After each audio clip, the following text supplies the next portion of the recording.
Oh, there we go. Why is my ball up front? That's weird. I liked it. We're back. It's like I'm in Danzig. This is my devil lock. You look Mother! great. All right, you look welcome. so much better than last night. You do too. You do too, Todd. I'm feeling so much better. I feel better. Chat is going wild already. Love the hat. Welcome everybody back to the 12 Beers of Christmas craft beer experience brought to you by City Brew Tours. My name is Brian. I'm Todd Summers. Welcome everyone. Need a sip of water. What was that? Let's open night 9. Let's get to box can. Let's do it. Box can night coming 9. Up. I'm very sad. This is the first one of the last row. Third row, yeah.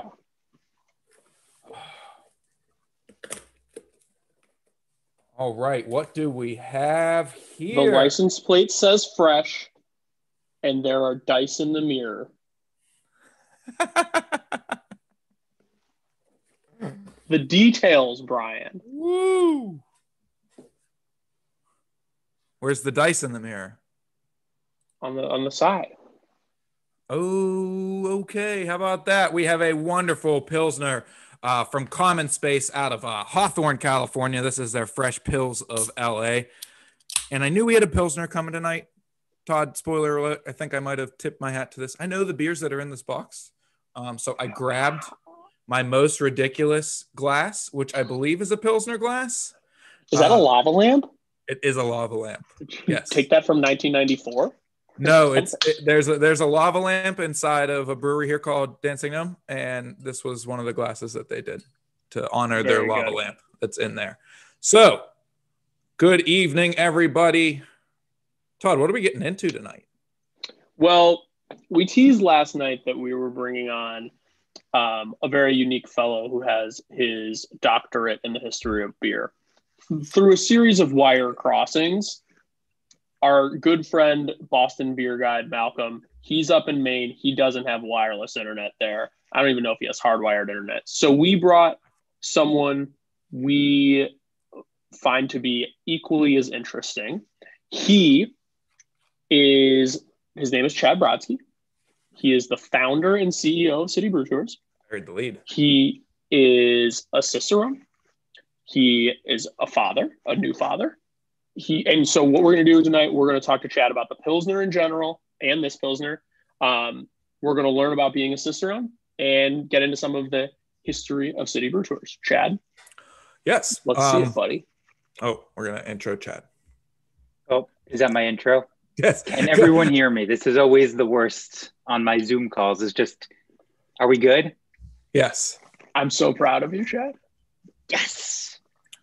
When I did those 2 thumbs up, I noticed my thumbs are still stained from a pizza oven. I was making pizzas, and I got a wood-fired pizza oven, and I burnt myself, and my thumbs are still stained from that. But Chad, welcome. You less than a week. Yeah. Cheers, guys. Thanks for having me. Cheers. Hey, Chad, cheers your camera.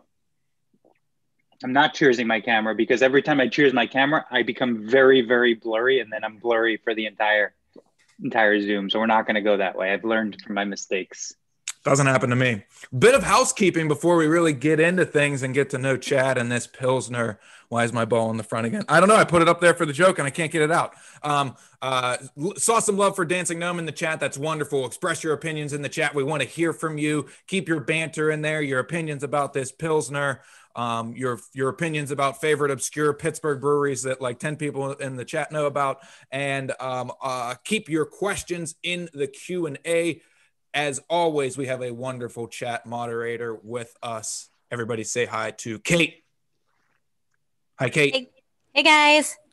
How you doing tonight, Hey, Kate? Kate? Oh, I'm doing wonderfully tonight. I was going to say that is wonderful, but that is not colorful or adding anything to that statement whatsoever. So what are we getting into? So, Chad, before we get into the Pilsner too much, since this is a City Brew Tours experience, I want to know as an entrepreneur, at some point, there was a thought bubble in your head. Someone maybe said, you can't do it. You had an idea. take us from thought to like the first brewery tour, the first City Brew Tour. Was it a City Brew Tour then? Did you call it something else? Take us back. All right. So you're talking like first tour in history. I want to hear before that. I want to hear like what thought you had. Like what value were you adding to the world? Gotcha. So the idea of City Brew Tours happened actually. I lived in Burlington, Vermont, and I went to college at the University of Vermont. Go Catamounts, if anyone's out there. And Burlington, Vermont had the most breweries per capita, and in like they were the fourth in the world for the most breweries per capita based on the people. So there were about 5 different breweries in Burlington. I just came back from studying abroad in Vienna, and I had went on my first pub crawl because obviously I was underage when studying prior to that. So this was my first legal opportunity to drink. So went on a pub crawl, realized how much fun they are. And I was like, well, how can I take this and bring it? How can I bring this to Burlington? And it was also the heart of the 2008 financial, the Great Recession. So trying to find a finance job, which was what I was studying at the time, was quite difficult. And so I needed a side hustle. I was like, what can I do with beer? So maybe I could start this pub crawl. But if you've ever been to Burlington, Vermont, all the breweries are like really, really, really close together. So if you went into one brewery and then you fell out of that brewery, you'd be at the next brewery. So there really wasn't much of a value add from a pub crawl perspective. But there were a lot of people going from brewery to brewery and just getting in their car, drinking and driving and just going off. And they would spend as much time as they wanted at these different breweries. And I thought, well, how can I turn this into an experience where it's not just them getting boozed up at one brewery and then going to the next, find this like educational component. So I got my lederhosen that I had acquired in my recent stint at Oktoberfest and decided that is the perfect uniform to start a brewery tour. Bought a van from a minister in New Hampshire. So the first as brewery, one does.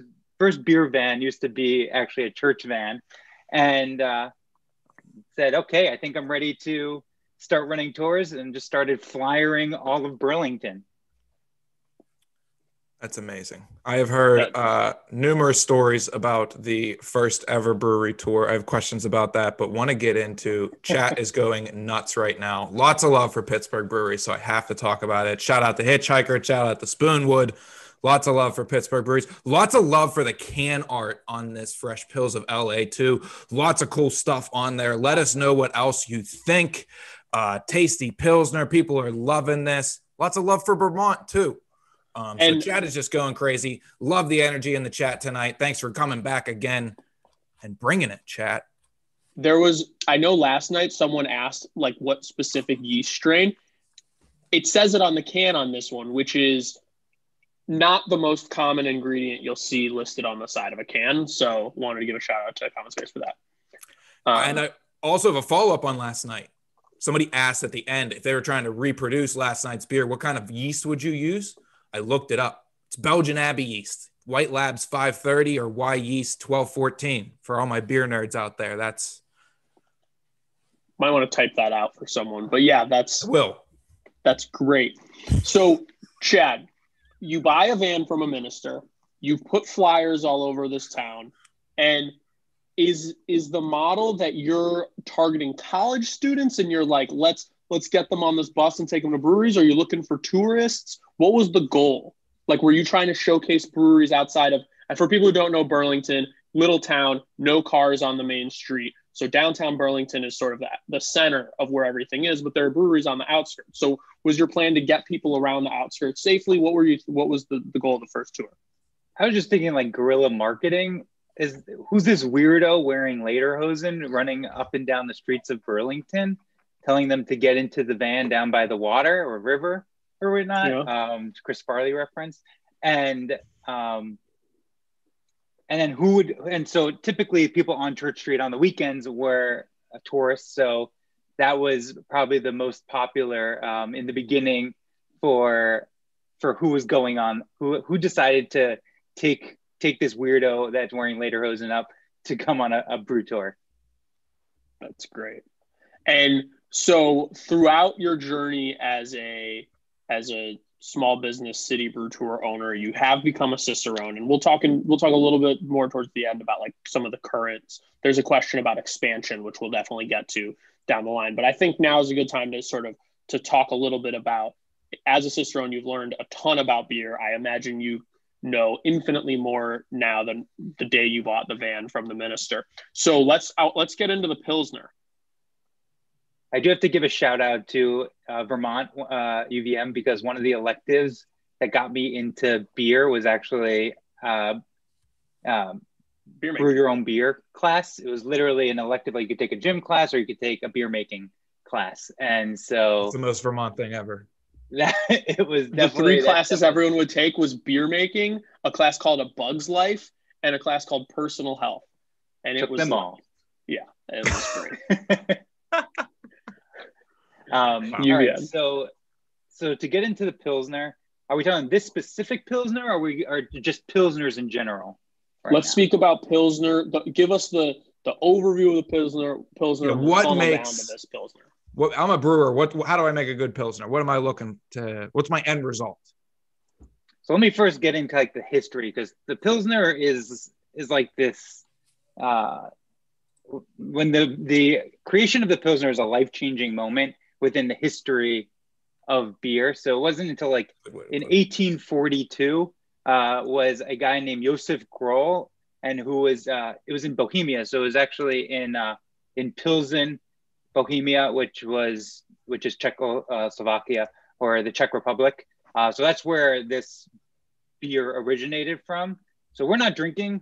Let me just clarify: we're not drinking the Czech Pilsner. We're drinking a German style Pilsner. So we'll get into the differences between those different styles. But this Pilsner was revolutionary when it came on to the market. Essentially, the town of Pilsen wanted a beer that was similar to what people were drinking in Germany. This like light, refreshing, crisp beer that would be less likely to get contaminated, because a lot of their beers that they were making back then, they weren't coming out very great due to contamination, due to cleanliness of the brewing process and whatnot. So they're like, how can we get this what the Germans are brewing, but put our own spin on it? And so there's a story that a monk smoke. We were talking about, you guys, I was on yesterday. Coming back. Tony Shalhoub in 1842. So the monks were, as we know, very important, and they were actually really important with the Pilsner as well, because it was said that a monk smuggled it out of Bavaria, which, if anyone's familiar with Germany, like Bavaria is kind of that southern part of Germany, up into Czech, I don't know, up or down, wherever, but smuggled it out of Bavaria and brought this Bavarian yeast strain to the town of Pilsen, to the city center, because that was essentially the people that the government were the ones that kind of ran the beer, the breweries back then. So, and then they brewed this pale lager, and they were very lucky. The water in Pilsen, super soft, so they could add a bunch of different hops to it, and it would just be this super refreshing, very clean, very one-dimensional beer. Oh, Todd has a question. Soft water, hard water. Great question. Why is soft water good for a Pilsner? So it just depends on what it's all about what you're brewing, right? So what are your end goals? So the soft water would actually create a softening effect on the hops, so it didn't make it so apparent. Hard water is going to be like much more like gritty in a sense, like it's going to be a little bit more harsh. So depending on the terroir of whatever that area was and whatever the water quality is, that's going to have a huge impact in styles throughout the world, based on what the water, like in Burton-on-Trent, very hard water, right? So that water is going to, that had a huge impact on IPAs and whatnot. So sorry, I was just going to say, I think you're looking at it the opposite way, Todd. These are the beers that developed there because this is what tasted best with the tools that they had on hand. So now we know that Czech Pils is soft, so we look for this soft water to replicate what they did in this town where this is what they had. So that's what they brewed. Like, this is what their beer was like. So they just ended up square hole. Yeah, exactly. Yeah. Yeah, they didn't know what soft and hard water back, like that has to do with what minerals are inside the water. And there was no technology at that point. And so this Pilsner came about, and it was so popular that they started to export it. And it was actually, does the chat know the first brewery ever to brew a Pilsner? Who created the Pilsner? Chat. Chat and not chat, just so people. Chat. Huge mix up during Hanukkah. We got to hit that T hard tonight. Chat. Chaz Hams. Not who brews the best Chicago Pilsner. guy. I think Steve is the Chicago guy. That makes sense as a guest for him. Hams Chicagoans style too. All right.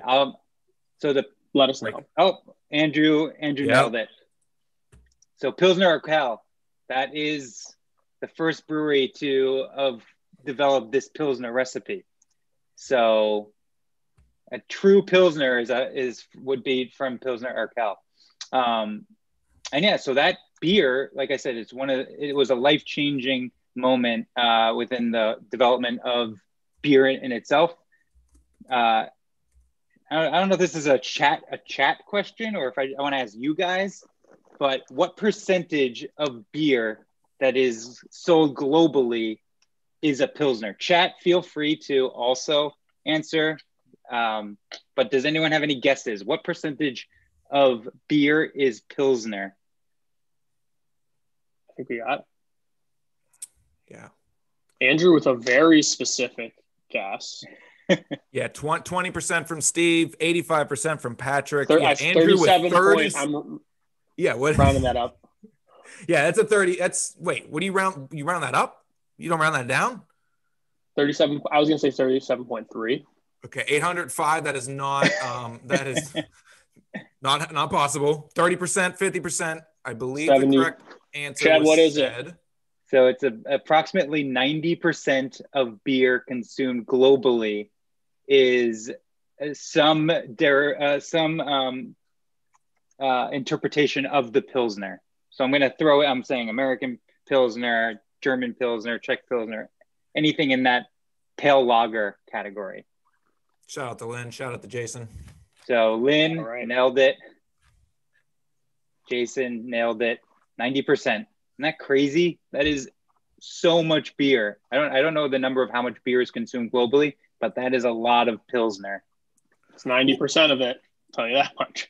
Well, as we're drinking this Pilsner, like you can see why. Like this is an everyday drinking style of beer. This is something you can drink on your porch. This is something you can have with friends over dinner. It's a versatile beer. There's malt character in it. There's a nice hop touch to it. It's an extremely well-rounded beer. Low ABV. Low ABV. Yeah. Andrew hit it on the head there. It's something you can drink, more than a few of and not embarrass yourself. It's just an everyday, all uses beer. Totally. And so Chad, this Pilsner knowledge that you've gained. So we from Bohemia, and then it made its way into the American beer ecosystem long time ago. And it's always been a part of the beer ecosystem. Do people get sick of the Pilsner? It's been around. So on the Pilsner journey, it definitely made other stops before it made it to America. It did a little European tour. Go check. Yeah. It didn't just go straight to the US. It needed to see the rest of Europe a little bit. And so it actually, the next location where a interpretation of this Czech Pilsner was in Germany. And so in Germany was already brewing lagers. So they already they knew what lagers were. That was the predominant beer that was being brewed there. But they wanted what the Czechs had, right? So originally the Czechs wanted what the Germans had, what the Bavarians had. And now the Bavarians and the Germans were like, how do we make this stuff? We need our own version of this beer, because if you think about globalization now, you could get beer, but really back then it was like, what what does the community center have? What does your local pub have, right? So they needed to make their version of this light, refreshing beer. And so they did. They created a German Pilsner, and they used, again, what they had around them. So their water wasn't as soft as Pilsen's water. So again, they didn't know that at the time, but retrospectively, we know that it was less soft. And this is actually a German style Pilsner. So they're going to use different types of hops. So the Czech Pilsner was Saaz hops. I think you guys mentioned noble hops at one point. Somebody noble did? Hops, like the original, like what was different around types of hops that were popular, the OG hops, right? The and Germans. So the technical term, the OG hop, that is 100% the technical term. So if you go, so in Czech, Saaz was one of those noble hop varieties, but in Germany, Saaz hops wasn't used. That was more of a Czech hop, right? So they used actually the hops that they had, which were like your Hallertau or your Tettnanger. Hallertau you might be probably familiar with just because of Sam Adams' Boston Lager. Like they're always talking about like Hallertau and Mittelfru. That's like the key hops within. What did you just do? I did the Jim Cook version of rubbing hops in my hand and smelling them, but I obviously don't have fresh hops to do that. So, but yeah, so they used Hallertau and Tettnanger for their version of their Pilsner, and they weren't calling it Pilsner. They actually had to call it. They were calling it Pils, Pils. So that was the German term that they were using for that particular beer.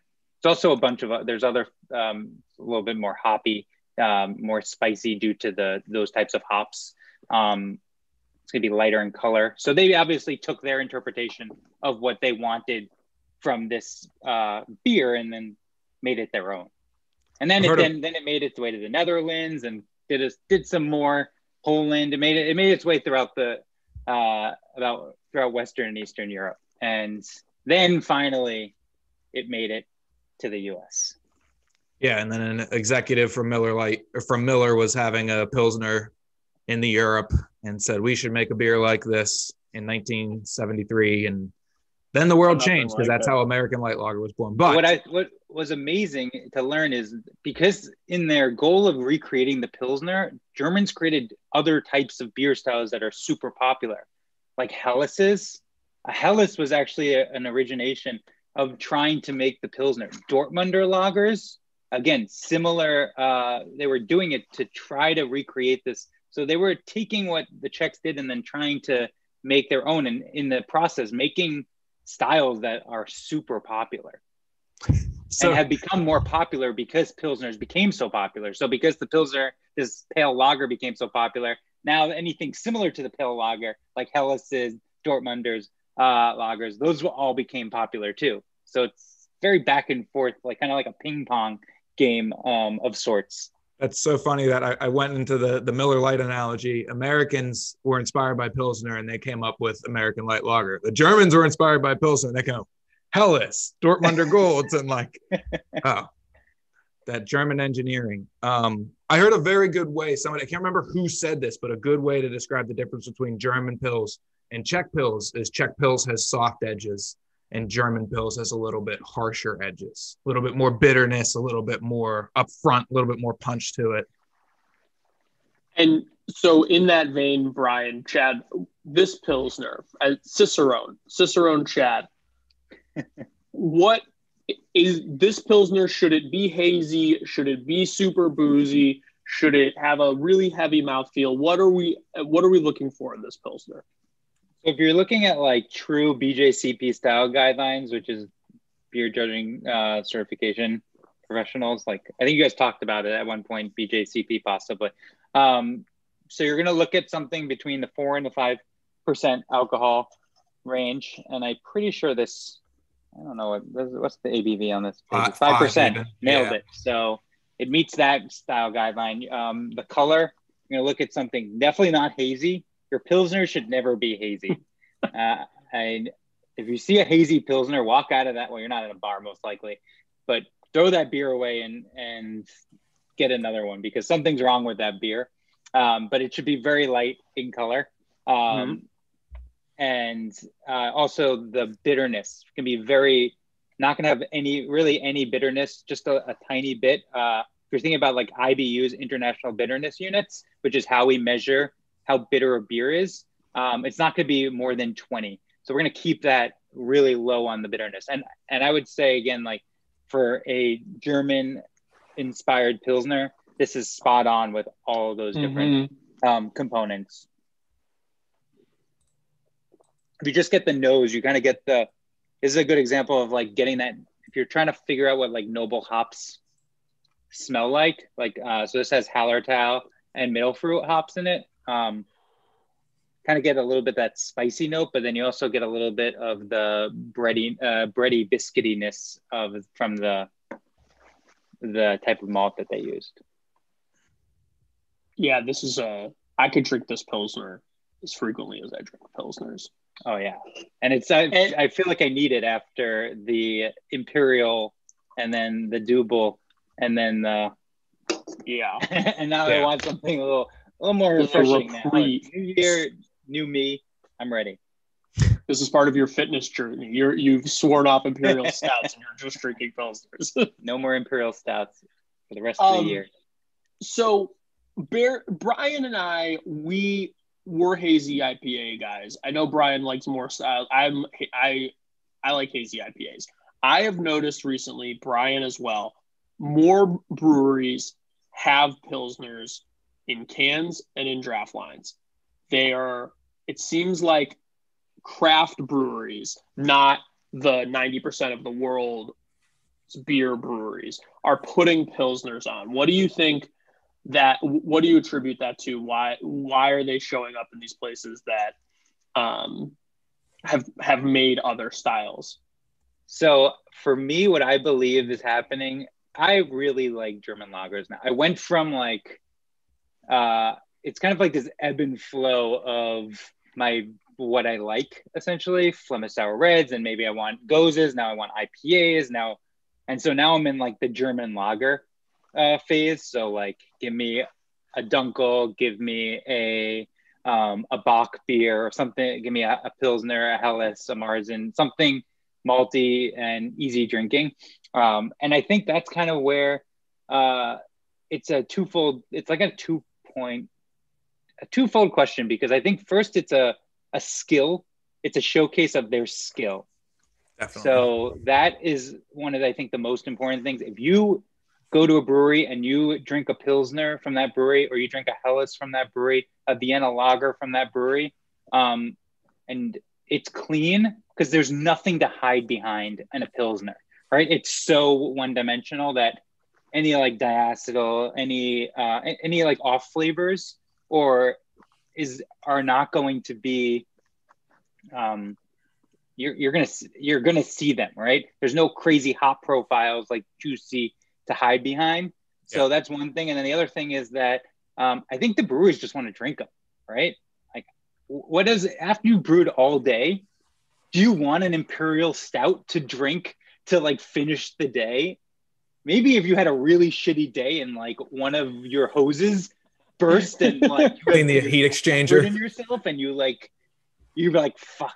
Sorry, I don't know if it is PG. We get one. This is PG-13. We get one F-bomb. So one F-bomb. All right. No more bleeps. We can't bleep anything out. So yeah, maybe you're going to want like a quad or an Imperial Stout, but like after the end of the day, you want something that you can crush and then go home to your family or go relax. Right. And so you need to have that on the menu. Right. And Allison, and a point that Kim are making in the chat too, is that there are a lot of people who are used to drinking macro domestic beers. You know, there are people whose flavor profile, the beer they're used to drinking, is light and crisp and isn't a hazy IPA or an 8% stout. So sort of when we were talking about like the market's going to dictate, like this lets you sort of give something to the people who, I just drink Budweiser and that's all I want. So what do you have that's closest to Budweiser? Because it's definitely not a bourbon barrel aged stout. Yeah, there's a brewery that was in Boston. It's no longer there anymore, but they had construction workers that were building. It was actually the Wynn Casino, and it was down the road. Rest in peace, down the road. We loved you. But all the construction workers were not craft beer drinkers. So, but they had this brewery that was across the street from this casino that they were building. So, like, what would they do when they were done with their shift? They'd want a beer.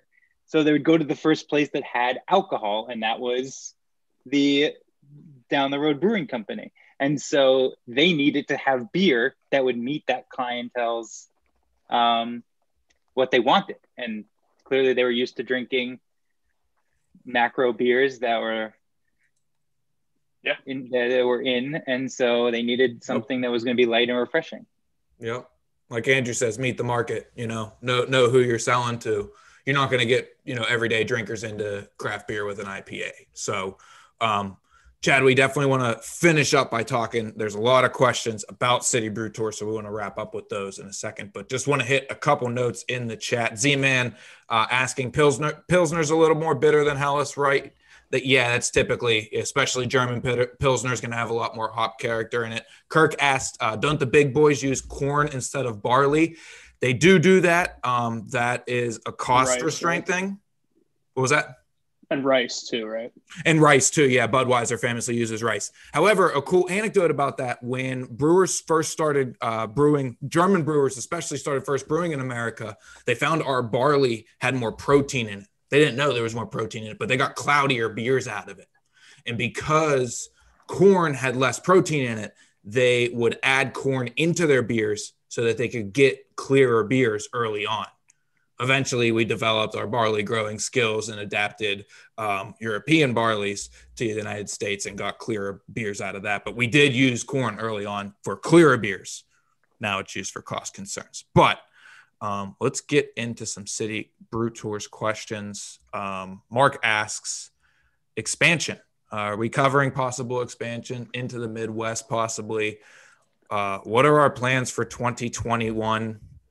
Do we have any plans? That is everyone's question. What are our plans for tomorrow? Yeah, really. I'm living one day at a time, one Pilsner at a time now. We want to keep expanding. We're so excited to get back out doing tours. Like, we've had our different brewery partners on.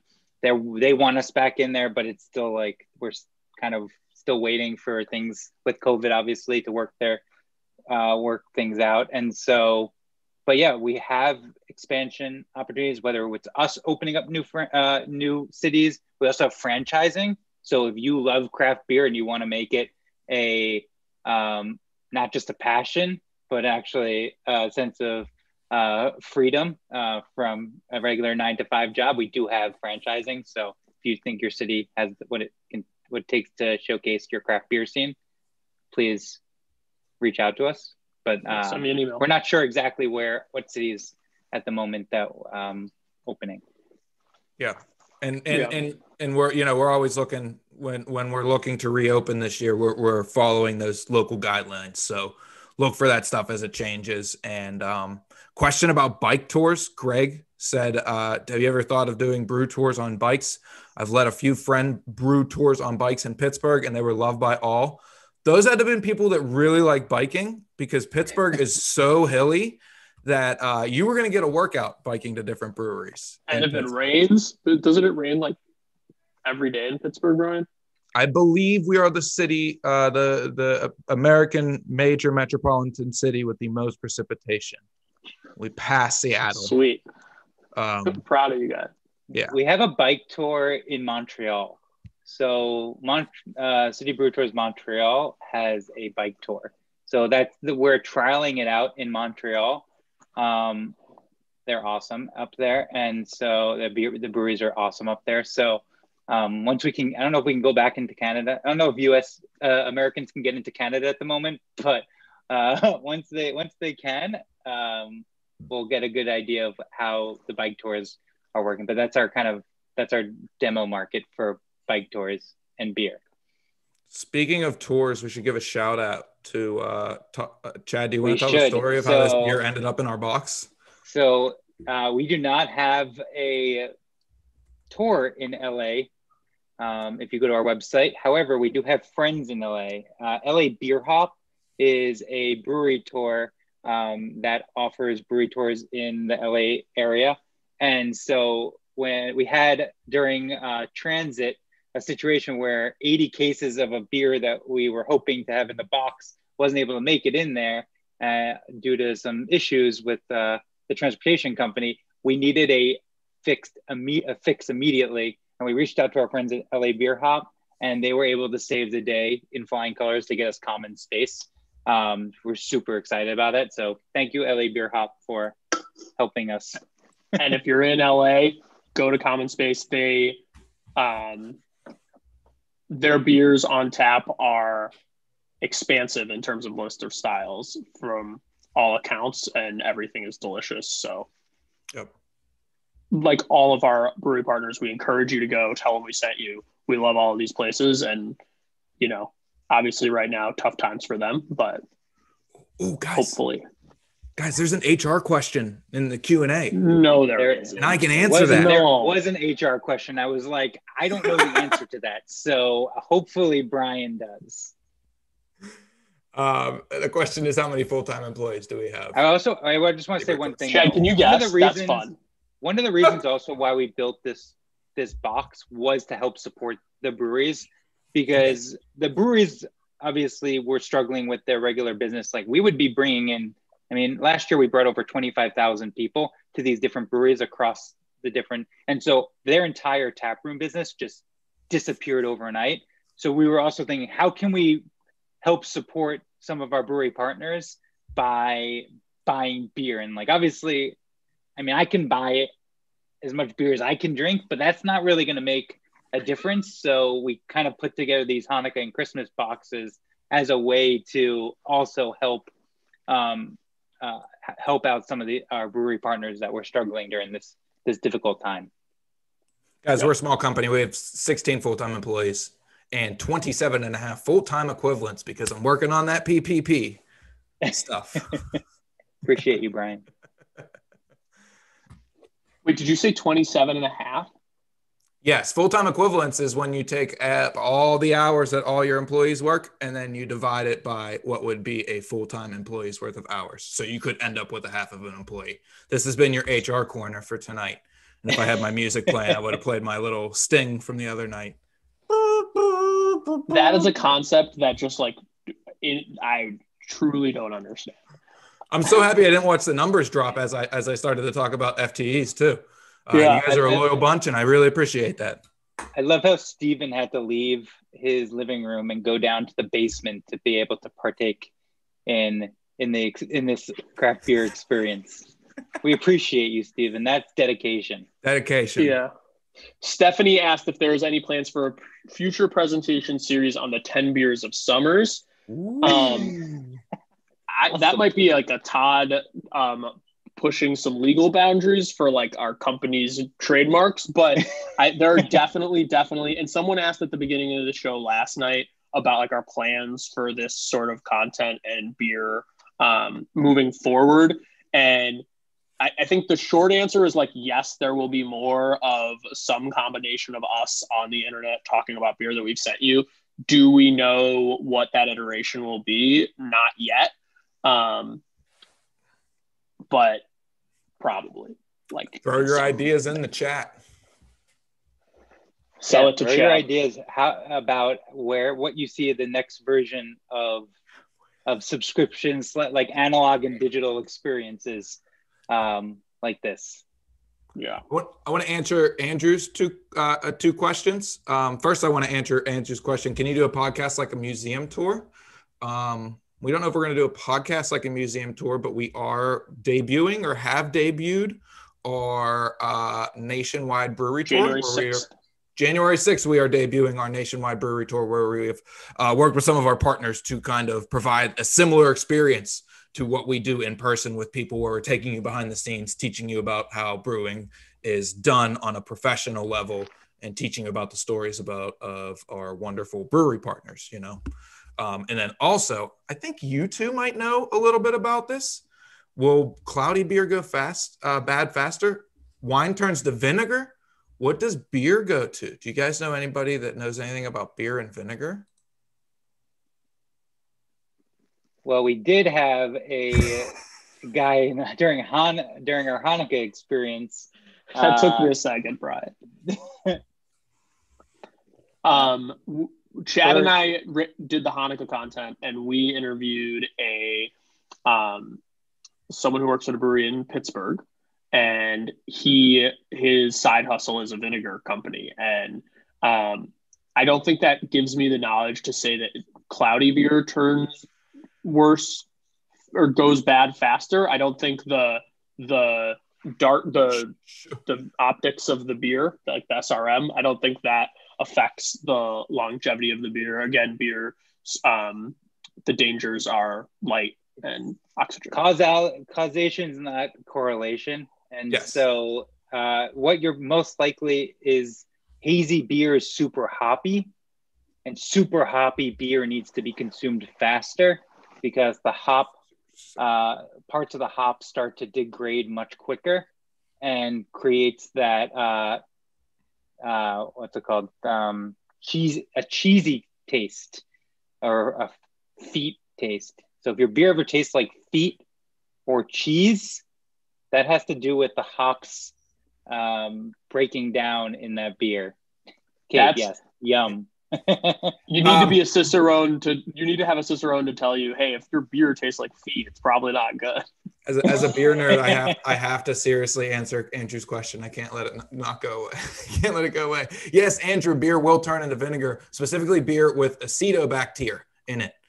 Spontaneously fermented beer made with wild yeast, stuff like that. I'm sure everybody read my blog where I talked about yeast last night, so you're all partial yeast experts. But yeah, wild beer will turn to vinegar, and there's a brewery here in Pittsburgh that takes their wild beer that accidentally turns into vinegar and makes it full-on vinegar for restaurants to cook with and people to cook with at home. So I had a lot of fun. Chad, this is great. Yeah. What are our company goals for 2021? What do you want to see more of from Brian and myself if this were sort of a combo dual job what's review? Our KPIs for next year? If you were riling up the troops, what are things City Brew Tours is looking to do this year? As a very difficult question that I feel that it's only the second day of the year. So we just finished the holidays, and I finally feel like I might have a day or two break before we kick it into high gear for 2021. So, but I do see on the horizon more virtual experiences, growing out our home brewing experience. So we have this new thing. Not directly related to you guys, but for the business, we have a new thing called Master the Brew. So if you're looking to try brewing beer, we essentially have a subscription service brewing experience where we take you through more difficult recipes. We give you more difficult recipes each month, as well as start you with a live homebrew experience where you learn how to brew beer with one of an expert beer guide. So it is this like crash course in beer over a couple of months. So that's been really popular, and we want to grow out that Master the Brew experience. And you can find that out done. Brian already did it at citybrewtours.com, Master the Brew. But that's going to be something that just building out our homebrew virtual homebrew experiences is something that we're going to be focusing on for 2021. And then running tours. I want to run tours. I want to get out there and go to our breweries. So could you imagine just the smell of a brewery, just give me the malt. I'm with you there, Chad. You need to get our vans out on the road. They've been sitting too long and they're very sad. I really miss the sounds of the bar, just sitting in a bar and hearing people talking and chattering and stuff like that. So I'm really excited to get back to them. Navigating Boston traffic with 14 people behind you while you're trying to merge onto a highway or Sturo Drive. There's you want adrenaline rush? Skip skydiving. Try doing that. That is the safety true first. Well, all like the people are telling you how to drive because it's already the third 14 backseat drivers. The dream. Chad, thank you for joining us. Yes, thank you, Chad. It's my pleasure, guys. It's great talk. So, Todd, what can we expect tomorrow? I feel bad post last night's tease of just like sort of lying to everyone. So I feel like I really need to earn my credibility back. So tomorrow night, yes, it's confirmed. It is confirmed. I think he's actually here right now. Yes, he's here in this. So this is serve as his confirmation as well. But guess who it is, chat. It is the person who confirmed it in the chat, Tom. We are going to be talking about Portland, one of the mainstays of craft beer in the United States. Tom made a film about craft beer in Portland. We are going to get into some of the dynamics of beer in Portland and the U.S. And I'm very excited for that conversation. Yep. And he's also our fulfillment manager. I should say that him and his team tirelessly put these boxes together for you. Yes, Kirk, Portland, Oregon, not Portland, Maine. Whoa. Yes. I came back. People thought I was giving an Irish goodbye. I just want to first say, as the owner of the company, I wasn't doing that, but I didn't want to also ruin Todd and Brian's shtick in saying that I want to thank everyone for also buying these boxes and participating with us over these past, what are we, a 9th day? It's so meaningful. We're having so much fun doing it. And from City Brew Tours family to you guys, thank you guys so much for doing this and being a part of it with us. It's been awesome. All right, now I'm going goodbye. Yes, and we still have 3 more nights left. I saw somebody in the chat asked, when are the female co-hosts coming back? Sorry, Todd, but I have to tease that we will have one of the female co-hosts returning. Kate is here. You can talk to Kate every night in the chat. We didn't, yeah. Julie was sick of Brian, so she left. And then that's how I got pulled into this, but maybe she'll come back. We don't know. As always, the discussion continues at citybrewtours.com/Christmas. Tonight we have a blog about the history of German beers overall. So continuing that discussion, it was written by another awesome member of our sales team. Sales crushing it on the blogs for Christmas.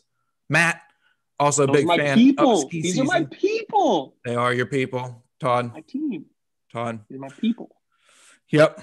Well, please say nice things about Matt. Great blog. All right, Brian, 8:00 tomorrow. See you then. 8:00 tomorrow. Let's do it. See everybody. Another great beer, another great discussion, another great chat energy. Let's do it. See you then. Bye, everybody.